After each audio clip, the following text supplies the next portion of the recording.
25 de setembro de 1929.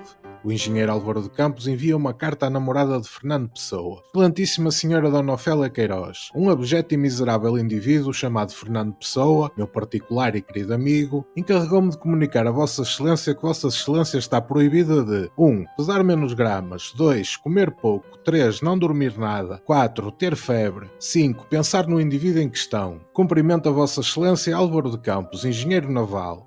No dia seguinte recebeu a resposta. Excelentíssimo Sr. Engenheiro Álvaro de Campos, deixe-me dizer-lhe que quem eu de boa vontade há muito tempo teria, não deitado na pia, mas debaixo de um comboio, era Vossa Excelência. Esperando não o tornar a ler, subscreve-se com respeito a Ofélia Queiroz. Este engenheiro naval, que se dizia amigo íntimo de Pessoa, não construiu plataformas de petróleo nem submarinos, mas deixou uma obra incomparável no panorama literário português. Escrevia de pé numa máquina de forma translocada, saindo-lhe algumas das maiores obras-primas da literatura, não só portuguesa, mas de todo o Ocidente. Pessoa escrevia assim sobre Álvaro de Campos. Álvaro de Campos é um dos maiores ritmistas que jamais houve. É o mais violento de todos os escritores. Este quase futurista que ama os grandes poetas clássicos porque eram grandes e despreza os literatos do seu tempo porque são todos mesquinhos. Estou cansado, é claro. Porque a certa altura, a gente tem que estar cansado. De que estou cansado não sei. De nada me serviria sabê-lo, pois o cansaço ficará mesmo. Álvaro de Campos nasceu em Tavira, no dia 15 de outubro de 1890, às 1h30 da tarde. Aqui está a sua carta astral para provar a data e a hora. Ensinou-lhe latim um tio beirão que era padre. Teve uma educação vulgar de liceu. Depois foi mandado para a Escócia estudar engenharia, ficando a trabalhar em Glasgow como engenheiro naval. Numas férias fez uma viagem ao Oriente, onde se viciou em ópio e escreveu o poema Opiário. Pertence a um género de portugueses que depois de estar a Índia descoberta ficaram sem trabalho. A morte é certa. Tenho pensado nisto muitas vezes. Levo o diabo a vida e a gente tê-la. Nem leio o livro à minha cabeceira. É noja o Oriente. É uma esteira que a gente enrola e deixa de ser bela. Caio no ópio por força. Lá crer que eu levo a limpo uma vida destas não se pode exigir. Almas honestas com horas para dormir e para comer, que honrais as parta. Decidiu ir morar para Lisboa, onde se encontrou desempregado em absoluto desespero, recorrendo aos textos e poemas para libertar toda a frustração, como é o caso de Tabacaria. O dono da tabacaria chegou à porta, e ficou à porta. Ele morrerá, e eu morrerei. Ele deixará a tabuleta, e eu deixarei versos. A certa altura morrerá a tabuleta também, e os versos também. Depois de certa altura morrerá a rua onde esteve a tabuleta e a língua em que foram escritos os versos. Morrerá depois o planeta gigante em que tudo isto se deu. Em outros satélites de outros sistemas, qualquer coisa como gente continuará fazendo coisas como versos e vivendo por baixo de coisas como tabuletas, sempre uma coisa de fronte da outra, sempre uma coisa tão inútil como a outra, sempre um impossível tão estúpido como o real, sempre um mistério do fundo tão certo como o sono de mistério da superfície, sempre isto ou sempre outra coisa, ou nenhuma coisa nem outra.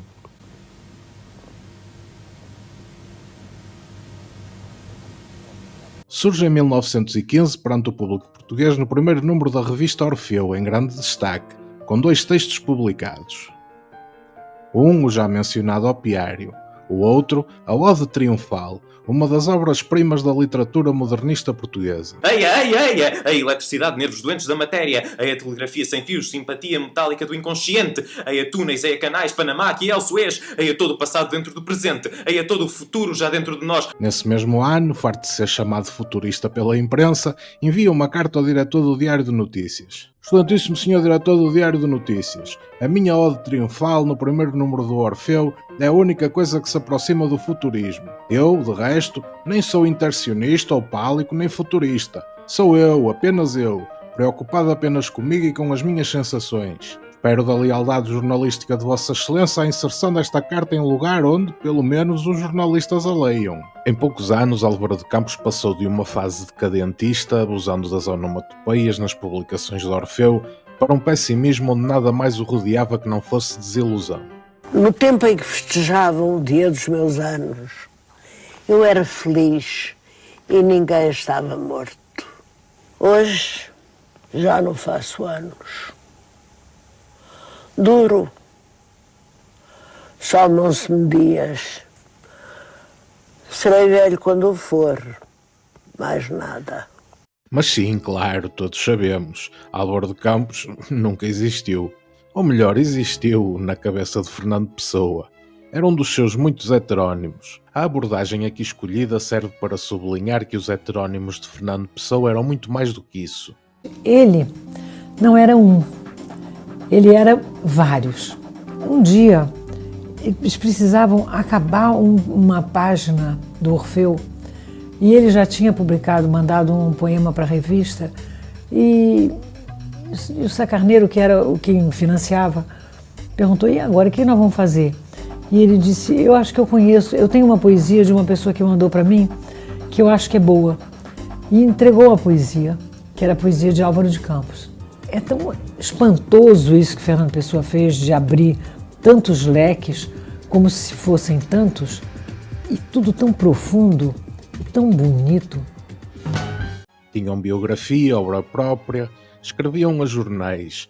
Mapa astral, uma vida inventada onde rapidamente se passa de um jovem rebelde para um velho carrancudo. Conta-se pelos dedos da mão os heterónimos de Pessoa que são hoje estudados. Mas não se enganem, a conta já anda próxima dos 1000. Sim, tudo na cabeça do poeta. Há situações em que criou famílias inteiras, como os Cross, que utilizou para tentar vender os seus textos na imprensa inglesa, enviando-os para diversas publicações. Diga-se que utilizou um desses heterónimos, o I.I. Cross, para elogiar o trabalho de Álvaro de Campos. Eu podia morrer triturado por um motor. Nesse desassossego que o descanso nos traz às vidas, quando só pensamos naquilo que já fomos e só há só noite lá fora. Há metafísica bastante em não pensar em nada. O rio da minha aldeia não faz pensar em nada. Não serei toda a gente e toda a parte.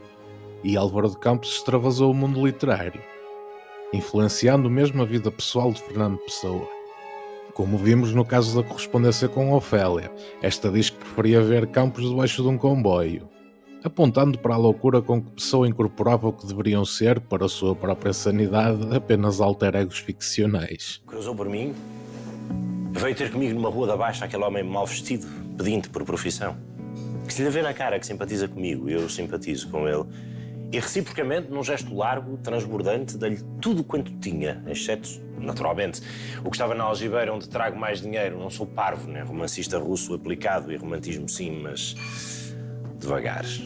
Ao enviar artigos para a revista Presença, que lhe pedia tanto de Pessoa como de Álvaro de Campos, a confusão por vezes adensava-se. O que lhe envio de Álvaro de Campos não é afinal uma das triunfais, mas não quero demorar mais. A data está fictícia. Escrevi esses versos no dia dos meus anos, de mim, quer dizer, a 13 de junho, mas o Álvaro nasceu a 15 de outubro, e assim se erra a data para certa. Ao fundador da revista, José Régio, um poeta da nova vaga modernista, Pessoa também largava Álvaro de Campos. Meu querido José Régio, não sei se serei eu, se o Álvaro de Campos, se ambos, quem terá opiniões sobre o cinema. Alguma receberá. Podem contar comigo, ou dizendo melhor, e com o fabrico do termo plural, comigos. Leitores, colegas, família, até namoradas, olhavam com estranheza para toda esta sopa de personalidades em Fernando Pessoa. Compreendido na altura apenas por poucos, os seus colegas de Orfeu. Numa das milhentas cartas escritas por Pessoa, ele admite que Álvaro de Campos apareceu pouco antes do lançamento da revista Orfeu.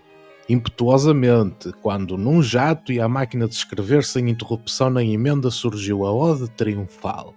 Quando se desfazia dos heterónimos na vida real, Pessoa dizia isto sobre eles. Não há que buscar em quaisquer deles ideias ou sentimentos meus, pois muitos deles exprimem ideias que não aceito, sentimentos que nunca tive. Há simplesmente que os ler como estão, que é aliás como se deve ler.